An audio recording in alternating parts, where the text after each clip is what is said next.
गिरीश जी शिक्षक के पद से रिटायर हो चुके थे। उनके घर में एक बेटा और एक बेटी और उनकी पत्नी रहा करते थे।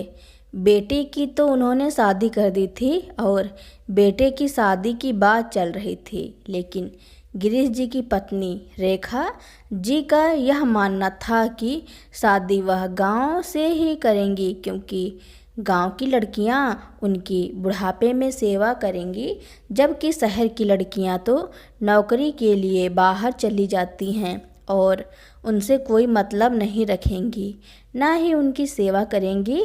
लेकिन गिरीश जी ने और युवराज ने उन्हें लाख समझाया, लेकिन वह नहीं मानी।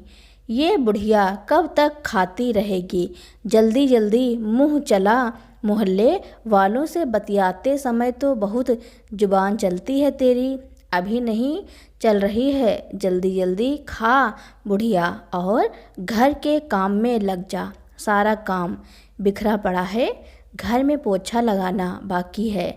2 टाइम का बर्तन सिंक में बदबू मार रहे हैं। दिखाई तो देता नहीं है, बस समय समय पर खाना चाहिए। गरम गरम रोटियां तोड़ने को चाहिए। खाना खा रही रेखा जी बहू की बात सुनकर कुछ नहीं बोली।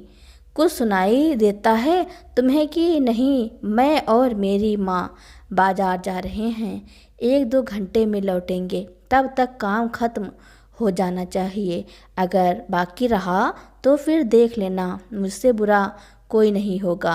हाथ में थैला लिए, बगल में पर्स था, पैर में चप्पल पहने हुए बहू प्रिया ने सास को आंखें दिखाते हुए कहा। खाना खा रही रेखा जी ने बहू की बातें सुनकर थोड़ा जल्दी जल्दी खाने लगी, जिस कारण दांतों के बीच दबकर उनकी जीभ कट गई। वह दर्द के मारे मुंह दबा लिया, कुछ बोली नहीं। अगर बोलती तो बहू और बात सुनाती, तो बस मुंह पर हाथ रख कर सर नीचे झुका लिया। घर से बाहर निकल रही बहू प्रिया एक बार फिर से मुड़कर देखा। रेखा जी को मुंह पर हाथ रख देख और ज़्यादा चिढ़ गई। अरे क्या हो गया बुढ़िया, रुक क्यों गई? मुंह में कौन सा लकवा मार गया? देख, मैं फिर से बोल रही हूँ, कुछ बहाना मत करना। सब काम खत्म करके रखना। रात के खाने की तैयारी भी करके रखना।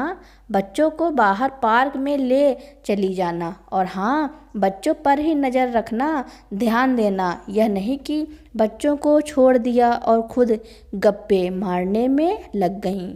इधर उधर भाग दौड़ करने के चक्कर में बच्चों को चोट न लग जाए, ध्यान देना। रेखा जी ने कुछ नहीं कहा, बस हाँ में सिर हिलाकर चुपचाप अपनी थाली लेकर उठ गईं और रसोई की तरफ जाने लगी कि तभी, ए बुढ़िया रुक, जूठी थाली लेकर कहाँ जा रही है? कितनी बार कहा तुझे कि अपनी जूठी थाली रसोई में मत लेकर जाया कर, समझ में नहीं आता है? जा अपने बाथरूम में जाकर साफ कर इसे। रेखा जी चुपचाप बाथरूम की तरफ मुड़ गई तो बहू प्रिया बैग हिलाते हुए घर से बाहर निकल गई। बहू के जाते ही रेखा जी साड़ी का पल्लू मुंह में दबाकर जोर जोर से रोने लगी। मैंने जो जिद करके फैसला किया उसी का फल भगवान दे रहा है, वही भुगत रही हूँ। मन में बोलते हुए पिछली बात याद करने लगी। आज से 5 साल पहले बेटे की शादी की बात जब घर में चलने लगी तो बेटे ने अपनी पसंद बताई, पर रेखा जी ने कहा, मुझे शहर की लड़की नहीं चाहिए, मैं गांव जाकर गांव से लड़की ढूंढ कर लाऊंगी, अपने से थोड़ा नीचे, मतलब थोड़ा गरीब परिवार की, जो घर परिवार संभाले और ज़रा हमारी सेवा पानी भी करे। तब बेटे युवराज ने कहा, माँ मैं शहर में पढ़ा लिखा हूँ और शहर में नौकरी करता हूँ, तो मेरी शहर की लड़की से शादी कर दो, हम दोनों कमाएंगे और अच्छे से रहेंगे। युवराज के पिता गिरीश जी को भी यह बात जम गई।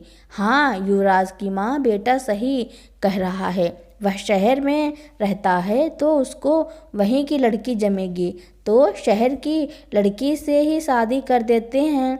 नहीं नहीं, हम शहर की लड़की से नहीं करेंगे, वह भी पढ़ी लिखी रहेगी, दोनों नौकरी करते रहेंगे तो फिर हमारी सेवा पानी तो दूर घर भी नहीं संभालेगी।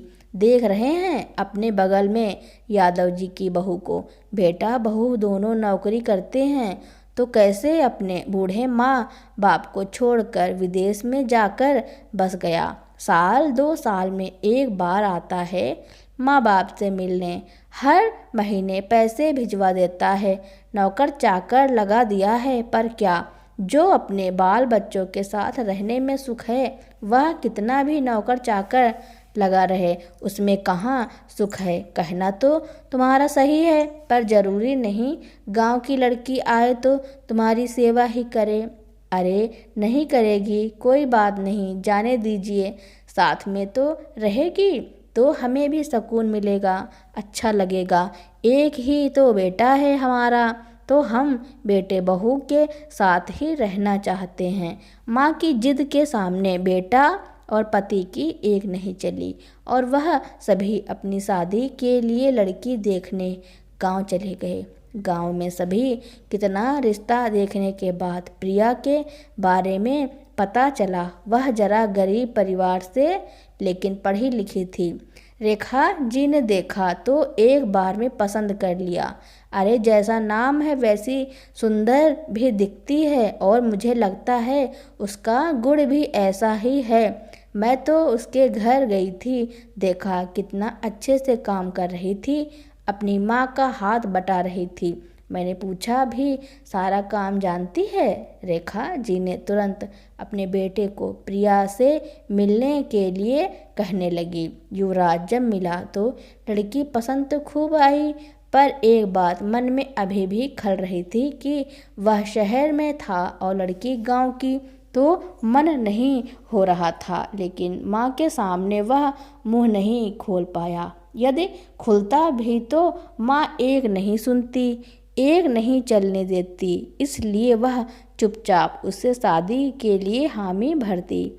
मन में यह सोचकर कि माँ का भी कहना सही है, इकलौता बेटा हूँ, मैं अकेला इतना कमा लेता हूँ कि घर परिवार अच्छे से चला सकता हूँ। सच में अगर वह भी नौकरी वाली आ गई तो हो सकता है मम्मी पापा को एक गिलास पानी भी ना दे। जब युवराज ने हाँ कह दिया तो तुरंत पंडित जी को बुलाकर सगाई के मुहूर्त के साथ 3 महीने के बाद शादी का मुहूर्त भी निकलवा दिया। सारी तैयारी करते करते समय भी आ गया और दोनों का ब्याह कर कुछ ही दिनों बाद बहू को लेकर शहर आ गए। कुछ दिनों तक तो ठीक ठाक रहा, पर बहुत जल्द ही बहू के तेवर बदलने लगे। यहाँ शहर में आलीशान घर, पति की कमाई और सारी सुख सुविधा देखकर मन में एक कुलबुलाहट सी हो गई। कितना पैसा है मेरे पति के पास, अगर यह पैसा सिर्फ मेरे ही रहे, मैं अपने ऊपर ही खर्च करूं, तो मैं कितनी सुखी से जीवन जीऊंगी। अब वह सास ससुर को यहाँ से हटाने की सोचने लगी और मौका देखकर एक दिन कह दिया, बुढ़ापा आ गया है, अब दोनों का गांव में जाकर रहना चाहिए, वहाँ का हवा पानी अच्छा होता है, आप ठीक रहेंगे, शहर में और मत रहिए, हम लोग आते जाते रहेंगे, कभी कभी आप लोग भी आते रहिएगा। ससुर गिरीश जी को तो भा गया, वह जाने के लिए तैयार हो गए, लेकिन रेखा जी ने साफ मना कर दिया। नहीं जी, हम गांव में 2-4 दिन के लिए ही जाएंगे। ठीक है, पर हमेशा के लिए रहने नहीं जाएंगे। एक तो वहाँ पर पास में अच्छा डॉक्टर नहीं मिलता है, दूर शहर में जाना पड़ता है और जल्दी कोई सवारी भी नहीं मिलती। आपका शरीर तो बीमारियों का घर है, जब तक बीमारियां बढ़ जाती हैं तब मैं अकेली कहाँ लेकर जाऊंगी और कौन लेकर जाएगा।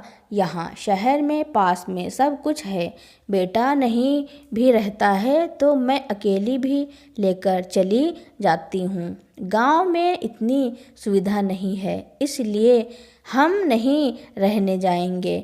हम बेटा बहू के साथ रहना चाहते हैं। प्रिया सास की बात सुनकर बहुत चौंक गई। जब देखा सास ससुर गांव जाने को तैयार नहीं हो रहे तो पति को भड़काना शुरू किया। पति ने भी उसकी एक नहीं सुनी और पत्नी की बहुत डांट फटकार लगाई।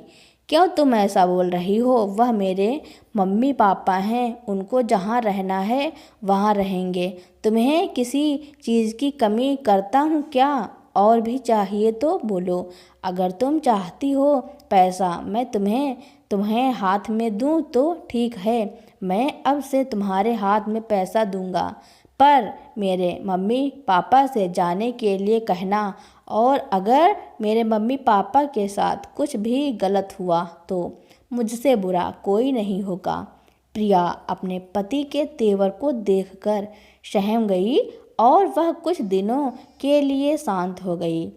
अब वह मन मारकर रहने लगी, लेकिन मन ही मन में सोच रही थी कि कोई तो ऐसा रास्ता निकले जिससे कि बुढ़ा बुढ़िया यहाँ से चले जाएं, इन दोनों से छुटकारा मिले। पर कैसे समझ नहीं आ रहा था। आखिर वही हुआ जो वह चाहती थी। कहते हैं ना, बिल्ली के भाग्य से छींका टूटता है, वही हुआ। कुछ सालों बाद पति का प्रमोशन हुआ और उसे 6 महीने के लिए विदेश भेजा गया। पति के जाते ही प्रिया के तेवर बदल गए। वह सास ससुर दोनों पर अत्याचार करने लगी। खाने पीने से लेकर हर चीज़ में कटौती करने लगी।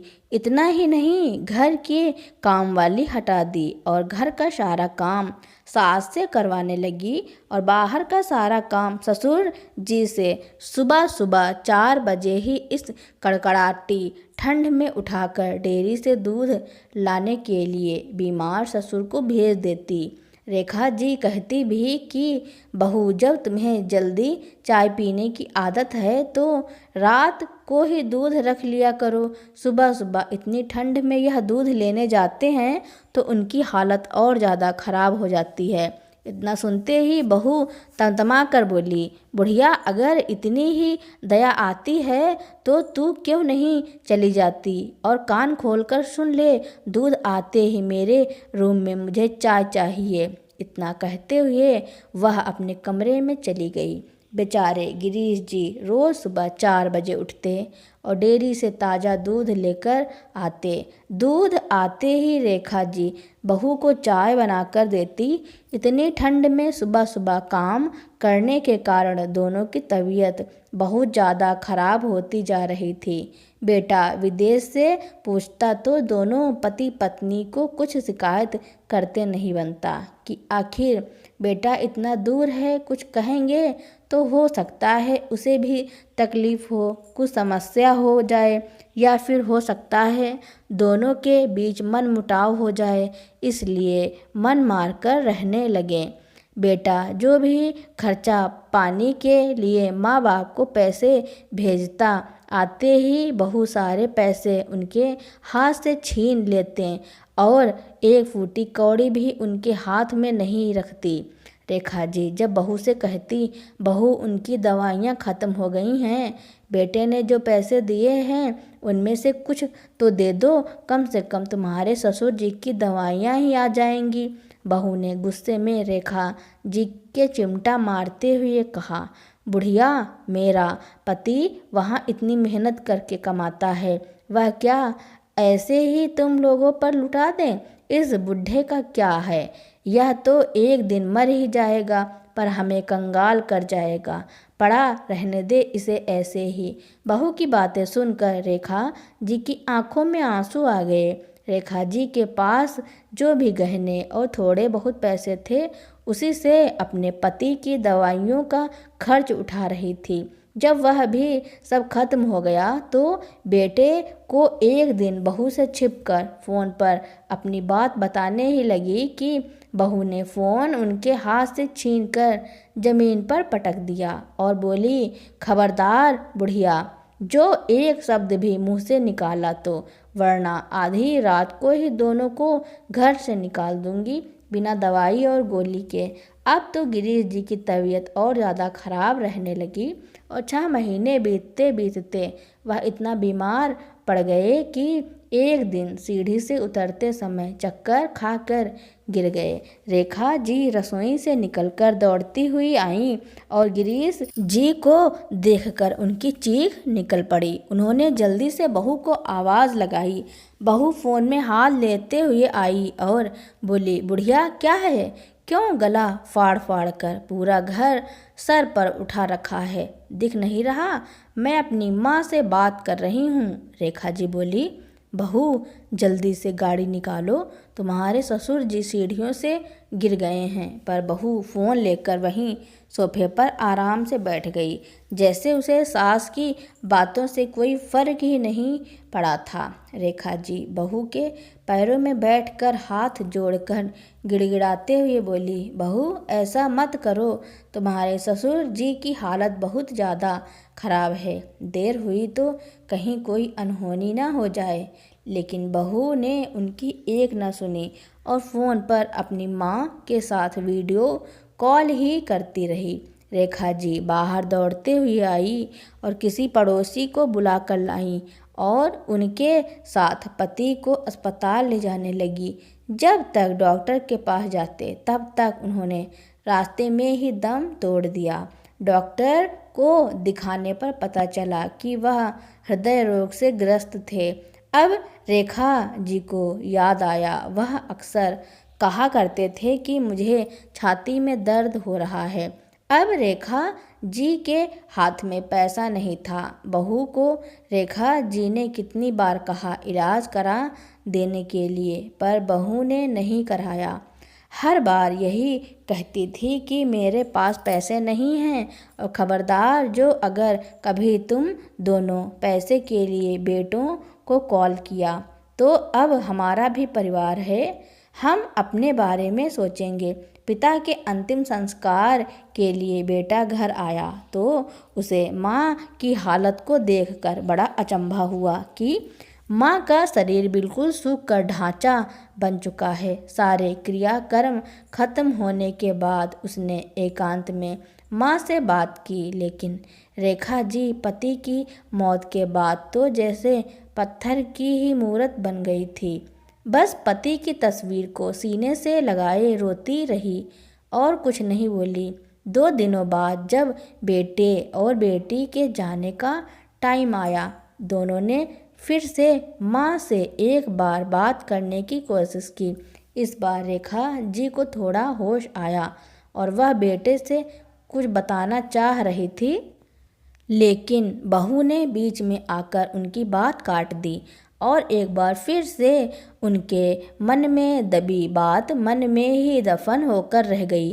पति को माँ का अच्छे से ध्यान रखने के लिए बोलकर युवराज अपने अपने काम से निकल गया और बेटी अपने ससुराल चली गई और बेटा वापस अपने काम पर विदेश चला गया।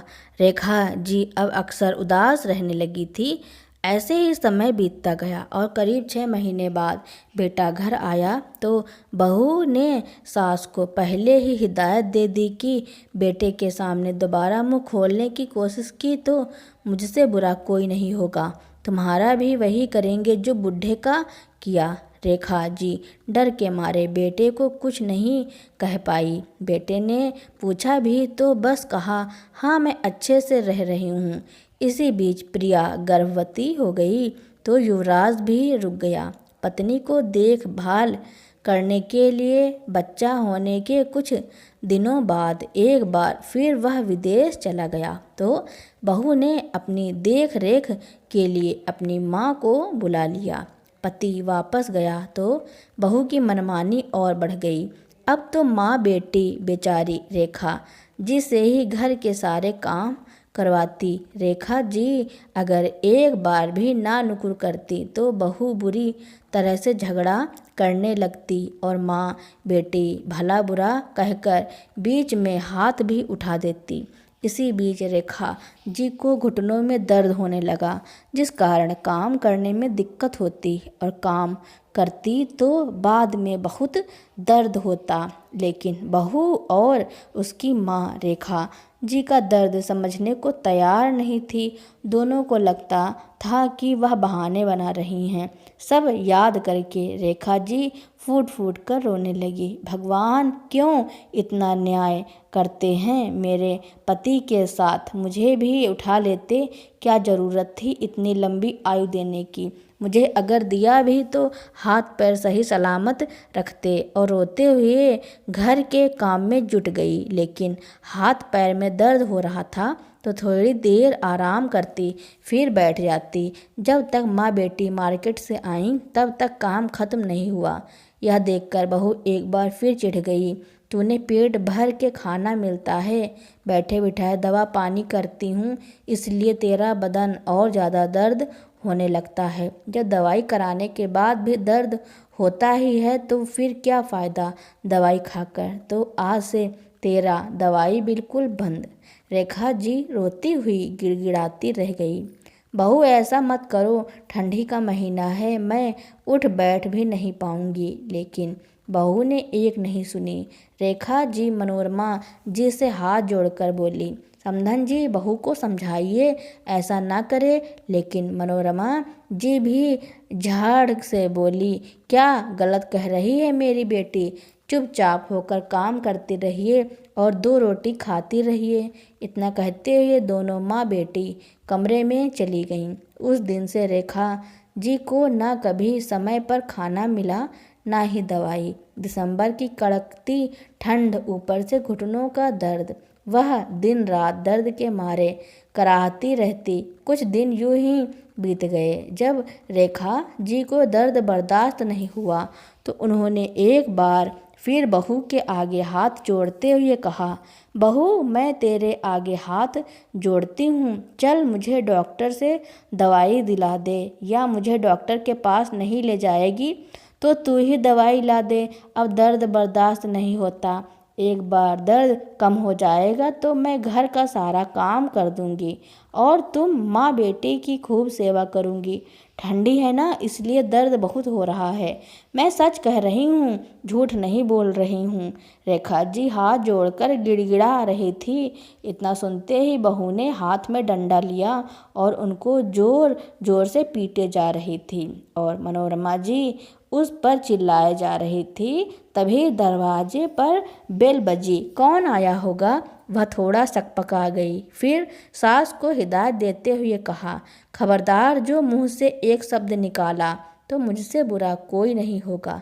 चुपचाप यहाँ बैठी रह, मैं देखती हूँ कौन है। अगर घर के कोई मेहमान होंगे तो अपना मुंह बंद रखना, कुछ बोलना मत। और हाँ, जल्दी से आंसू पोंछ ले। उसने तुरंत दरवाज़ा खोला तो सामने ननद थी। अरे दीदी, आप यहाँ अचानक, एक बार फ़ोन भी नहीं किया? ननद ने हंसते हुए कहा, भाभी माँ के घर आ रही हूँ तो हर बार फ़ोन करके आना ज़रूरी है क्या? और एक तरह से सरप्राइज़ भी समझो ना। आप बच्चे दोनों कैसे हैं? माँ कैसी है? प्रिया थोड़ा घबरा गई कि कहीं उसके सामने उसकी पोल ना खुल जाए। बुढ़िया कहीं उसे सब कुछ पता न दे। यह देखकर ननद ने हंसते हुए कहा, अरे भाभी आप इतना घबराओ मत, मैं बस यूं ही कुछ घंटों के लिए आई हूँ। 2-4 दिन तो क्या, पूरा दिन भी नहीं रुकने वाली हूँ। इधर आई थी कुछ काम से तो सोचा मौसी जी भी आई हुई हैं तो माँ से आप सबसे मिल आऊं, और कुछ नहीं। अरे ऐसा कुछ नहीं है दीदी, आप तो आराम से रहिए, 4 दिन रुक कर जाइए। नहीं नहीं, घर पर मेरे सास ससुर बाल बच्चे हैं, मैं तो ज़्यादा दिन नहीं रुक पाऊंगी। वैसे कैसी हो माँ? तबीयत कैसी है? घुटनों का दर्द कैसा है? दवाई ले रही हो ना? क्या हुआ, दिन प्रतिदिन कमज़ोर होती जा रही हो, ढंग से खाना नहीं खाती हो, दर्द ज़्यादा होता है? दवाई समय पर लिया करो। भाभी कभी क्यों नहीं लहसुन अजवाइन वाला तेल गरम करके माँ को रगड़ देती हो, दर्द में थोड़ा आराम मिलेगा। बहू ने तुरंत सास को इशारा किया। कुछ नहीं बोलने के लिए। हाँ दीदी, सब करती हूँ, लेकिन घुटनों का दर्द इतना बढ़ चुका है कि इन्हें दर्द बहुत ज़्यादा रहता है। मम्मी जी की तबीयत ज़्यादा खराब रहती है, इसलिए मैंने माँ को अपने पास बुला लिया है ताकि मैं उनकी अच्छे से देखभाल करती रहूँ। ननद रसोई में गई और तेल गर्म करके लेकर आई और माँ को लगाने लगी। रेखा जी की आंखों में आंसू बहने लगे। जो बेटी ने नोटिस तो कर लिया पर कुछ बोला नहीं। तब तक भाभी ने फटाफट खाना लगाया और उन्हें खाने को दिया ताकि वह खाना खाकर जल्दी से निकल जाएं। जब ननद खाना खा रही थी तो उसने कहा, भाभी माँ के लिए भी खाना निकाल दीजिए ना, और आप मौसी जी की और अपनी थाली लगा लीजिए। हम सब साथ में खाना खा लेते हैं। हम सब तो बाद में भी खाना खा लेंगे दीदी, आप पहले खा लीजिए खाना, आपको देर हो रही होगी, आपको जाना होगा ना जल्दी, नहीं तो गाड़ी छूट जाएगी। हाँ भाभी, सही कहा आपने। और वह खाना खाने लगी। तभी उसकी नज़र बगल में खाट के नीचे रखी थाली पर गई। उसमें सूखी रोटी पड़ी हुई थी जो देखने में बासी लग रही थी। बेटी ने तब भी कुछ नहीं कहा। रेखा जी के मन में आया कि सब कुछ बेटी को बता देती हूँ, परंतु हिम्मत नहीं हुई। सोचने लगी, बेटी के जाने के बाद बहू फिर कहीं और ज़्यादा नाराज़ हो गई और बिल्कुल खाना पीना बंद कर दिया तो क्या करूँगी। बेटी ने खाना खा लिया और माँ के गले लग भाभी से विदा लेकर कुछ ही देर में अपने घर के लिए निकल गई। ननद के जाते ही माँ बेटी चिढ़ गईं। क्यों री बुढ़िया, यह आंसू टपका कर रोकर दिखा रही थी कि मैं तुझे दुख देती हूँ। बेटी को जता रही थी पर देखा, पता नहीं लगने दिया। कुछ पता चला तेरी बेटी को? अगर अपनी बेटी से कुछ बोलने की कोशिश की तो ऐसा गायब करूँगी कि फिर कोई ढूंढ नहीं पाएगा तुम्हें। बिस्तर में पड़े पड़े दिमाग खराब करती रहती हैं, पता नहीं कब जान छूटेगी, कब मरेंगी। रेखा जी की आंखों से आंसू बहने लगे। अब रेखा जी की दवाई बंद हो गई, खाना पीना भी समय पर नहीं मिला, तो वह दिन पर दिन और कमज़ोर होती गई और एक भी काम करने लायक नहीं बची। तब बहू का गुस्सा दिन पर दिन और बढ़ता गया। फिर एक बार दिमाग में ख्याल आया कि ठीक ठाक थी तो थोड़ा बहुत काम में मदद करती थी, अब तो यूं ही पड़े खाती रहती हैं, पता नहीं किस तरह से छुटकारा पाऊं। दोनों माँ बेटी कुछ उपाय सोचने लगी और जल्दी उन्हें एक उपाय सूझा। कुछ दिन बाद उसने बड़े प्यार से कहा, माँ जी आपका दर्द बहुत बढ़ता जा रहा है, चलिए आपको डॉक्टर को दिखा देती हूँ।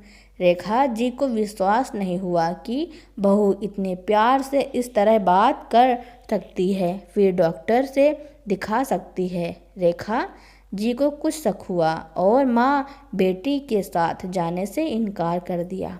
पर एक रात दोनों माँ बेटी ने उनके खाने में नींद की गोलियां मिलाई और रात को उन्हें किसी रेलवे स्टेशन के पास सुनसान जगह पर ले जाकर छोड़ दिया।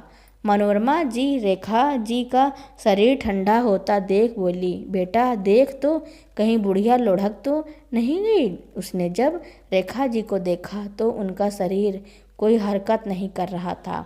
दोनों डर के मारे उन्हें वहीं छोड़कर घर आ गई और माँ बेटी इधर घर पर आकर चैन की सांस ली।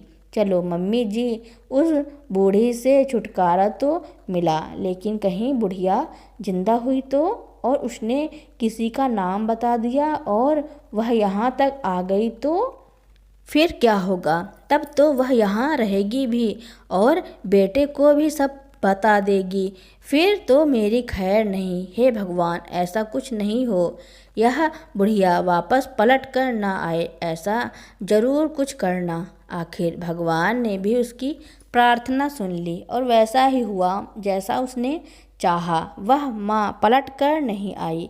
2 दिन बीत गए, 4 दिन बीत गए, इसी तरह हफ्ते, 10 दिन और धीरे धीरे महीने बीत गए, पर रेखा जी नहीं आईं। तो बहू निश्चिंत हो गई कि अच्छा हुआ छुटकारा मिल गया, अब काफ़ी आज़ादी से रहने लगी। कुछ दिनों बाद बच्चों के स्कूल की छुट्टी हुई और ननद का फ़ोन आया कि भाभी दोनों बच्चों को ले आओ, यहाँ पर मन लगा रहेगा, कुछ दिन खेलेंगे, यहाँ पर भी रहेंगे। और हाँ ठीक है दीदी, मैं आज ही लेकर आती हूँ बच्चों को। फिर वह बच्चे को लेकर चली गई, लेकिन मन में एक बार फिर से आशंका हुई कि कहीं ननद ने माँ के बारे में पूछ लिया तो क्या जवाब दूंगी। फिर मन में सोचा अगर पूछ लिया तो कुछ बहाने बना दूंगी। वैसा ही हुआ, ननद ने कुछ नहीं पूछा, एक बार भी नहीं माँ के बारे में पूछा। वह दोनों बच्चों को देखकर खुश हो गई और व्यस्त हो गई। भाभी कुछ देर रुकी, फिर बोली, दीदी मैं घर जाती हूँ, दोनों माँ भी घर पर अकेली हैं, उनकी भी देखभाल करनी है। वह झूठ बोलकर वहाँ से भागना चाहती थी ताकि दीदी कहीं पूछ न लें माँ के बारे में। दीदी ने भी कहा ठीक है, जब इसकी छुट्टी ख़त्म हो जाएंगी तो मैं बच्चों को लेकर आ जाऊंगी। ठीक है दीदी बोलकर प्रिया घर आ गई। कुछ दिन अच्छे से बीत गए। अब बच्चों की छुट्टियां ख़त्म होने को आईं तो उसने ननद को फ़ोन किया, दीदी बच्चों की छुट्टी ख़त्म हो गई तो मैं लेने आ रही हूँ। अरे भाभी बच्चों का मन तो यहाँ बहुत लग गया है, 1-2 दिन और रहने दो। ठीक है दीदी बोलकर प्रिया ने बच्चों को कुछ दिन और छोड़ दिया। इसी बीच प्रिया के घर एक नोटिस आया। उसने देखा तो उसमें लिखा था, यह घर रेखा जी का है और उसमें आप ज़बरदस्ती रह रही हैं, तो जितना जल्दी हो सके घर खाली कर दीजिए। देखकर प्रिया और उसकी माँ चौंक गई। यह किसने कहा आपसे?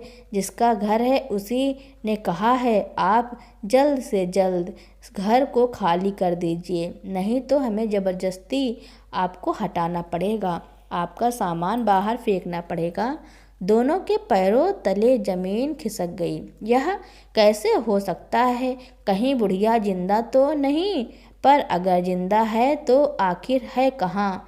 कहाँ से सब कर रही है? दोनों माँ बेटी की तो हालत खराब हो रही थी।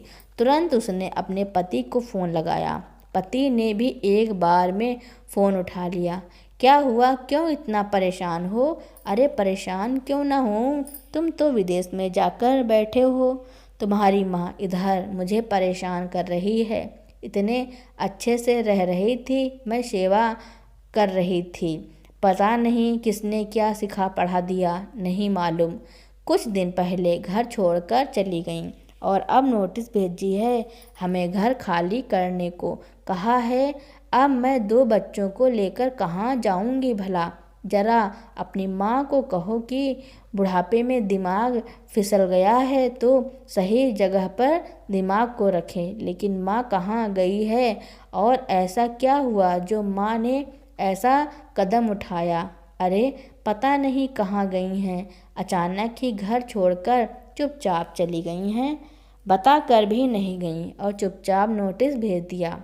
देखो प्रिया, माँ तो बिल्कुल भी ऐसी नहीं थी कि चुपचाप कहीं चली जाएं। कहीं तुमने उनके साथ तो कुछ नहीं किया? अरे मैंने ऐसा कुछ नहीं किया, आपको ऐसा क्यों लग रहा है? किसने कहा आपको ऐसा? माँ ने कहा? अरे कौन कहेगा, कोई नहीं। और माँ से तो मेरी बातचीत नहीं हुई है, मैं तो बस तुमसे पूछ रहा हूँ। नहीं नहीं, मैंने कुछ नहीं कहा, लेकिन आप जल्दी से कुछ करिए। मैं 2 बच्चों के साथ कैसे रहूँगी यहाँ पर? तुम्हारे बच्चे कहाँ हैं? अब तुम्हारे पास हैं? नहीं नहीं, मेरे पास नहीं, दीदी के पास हैं, लेकिन अब तो आएंगे ही ना मेरे पास। नहीं, अब बच्चे तुम्हारे पास नहीं जाएंगे। क्या मतलब है आपका? क्या कह रहे हैं आप? बच्चे यहाँ नहीं आएंगे तो कहाँ जाएंगे? मेरे पास रहेंगे। और कहाँ? तुम्हें अकेले रहने का मन ज़्यादा होता है ना, तो तुम अकेले रहो अपनी माँ के साथ। बच्चे माँ के साथ रहेंगे, यह आप क्या कह रहे हैं? मुझे कुछ समझ नहीं आ रहा है। ठीक है, अब सब समझ में आ जाएगा। प्रिया, तुम एक बहू नहीं डायन हो। बहुत पाप किया है तुमने। मेरे पिताजी का इलाज नहीं कराया। तुम माँ बेटी ने माँ को इतना दुख दिया और माँ कुछ समझ नहीं पाई, लेकिन अब तुम्हारे पाप का घड़ा भर चुका है। प्रिया बोलकर उसने तुरंत वीडियो कॉल किया तो देखा सास और दोनों बच्चे पति के साथ विदेश में हैं। दोनों की आंखें फटी की फटी रह गई। यह आपके पास कैसे अचानक इस तरह? यह सब क्या है? तुम्हें क्या लगा तुम्हारा ही दिमाग बहुत तेज चलता है? तुम ही होशियार चालाक हो और बाकी सब बेवकूफ़ हैं। मुझे कुछ समझ नहीं चला। तुम माँ के साथ क्या कर रही हो? उन्हें किस तरह खाने से लेकर दवा पानी तक के लिए तरसा दिया? किस तरह उसे अपशब्द कहती थी, सब भूल गई? दिमाग से निकल गया? जब तुम्हें अकेले ही रहने का मन था तो उस समय क्यों नहीं कहा, जब तुम्हारी शादी हो रही थी, कि मैं अलग रहूँगी, मुझे सास ससुर नहीं चाहिए, मैं तभी तुमसे शादी नहीं करता। तभी शादी कर ली, उसके बाद अपनी माँ के साथ मेरी माँ को इतना परेशान करने लगी। तुम एक बार नहीं सोची, एक औरत होकर दूसरी औरत को इतना परेशान करोगी तो तुम कहाँ की होकर रहोगी? मैं तुम्हें खुश रखने के लिए हर वो सुख सुविधा दी जो तुमने चाहा, पर बदले में तुमने मेरे माँ बाप के साथ दुर्व्यवहार करना शुरू कर दिया। तुम एक बार भी नहीं सोची, जब मुझे पता चलेगा तो मुझ पर क्या बीतेगी? तुम्हें अकेले रहने का बहुत मन है ना, तो अब रहो तुम अकेले। मैं, मेरी माँ और मेरे बच्चे अब यही रहेंगे। और हाँ, पुलिस का नोटिस मिला है, जल्दी से घर खाली करो और जहाँ जाना है तुम जाओ। और हाँ, अगर तुमने होशियारी की, पुलिस के पास जाकर झूठ मूठ इल्ज़ाम लगाया, तो मैं अभी के अभी पुलिस बुलाऊंगा और मेरी माँ को मारने के जुर्म में तुम्हें सज़ा कराऊंगा। अब तुम यह मत सोचना कि तुम्हारे खिलाफ सबूत क्या हैं। यह बोलकर उसने तुरंत एक वीडियो भेजा जिसमें वह सास को लेकर वहाँ छोड़कर गई थी। यह देखकर दोनों के होश उड़ गए कि यह सब कैसे रिकॉर्ड हुआ। तुम्हें क्या लगता था दीदी उस दिन ऐसे ही घर आई थी? उन्होंने सब कुछ जांच लिया और उसी दिन से तुम पर नज़र रखी थी। दीदी ने ही रात को उस दिन तुम्हारा पीछा किया और यह वीडियो रिकॉर्ड किया, और उन्होंने ही माँ और बच्चों को मेरे पास विदेश भेजा। मनोरमा जी और उसके तो जैसे तोते ही उड़ गए। युवराज बोला, एक बुजुर्ग के साथ ऐसा करने के लिए यह सबूत ही काफ़ी है। अब अगर अपना भला चाहती हो तो चुपचाप घर छोड़ दो और जहाँ मन होता है वहाँ अकेले रहो।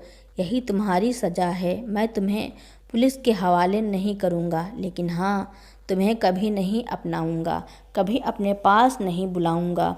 युवराज अपनी माँ और बच्चों के साथ ही अमेरिका में रहने लगा। प्रिया अपनी करने की सज़ा भुगत रही थी और दर दर की ठोकरें खाती फिर रही थी। तो दोस्तों, युवराज ने अपनी माँ के लिए जो किया उसके बारे में आपका क्या कहना है, और यह कहानी आपको कैसी लगी कमेंट में ज़रूर लिखना। मेरी कहानी सुनने के लिए आपका बहुत बहुत धन्यवाद। ऐसी ही कहानियाँ सुनने के लिए मेरे चैनल को लाइक कमेंट शेयर सब्सक्राइब एवं बेल आइकन का बटन दबाना ना भूलना, ताकि मेरी नई नई कहानियाँ आप तक पहले ही पहुँचती रहें।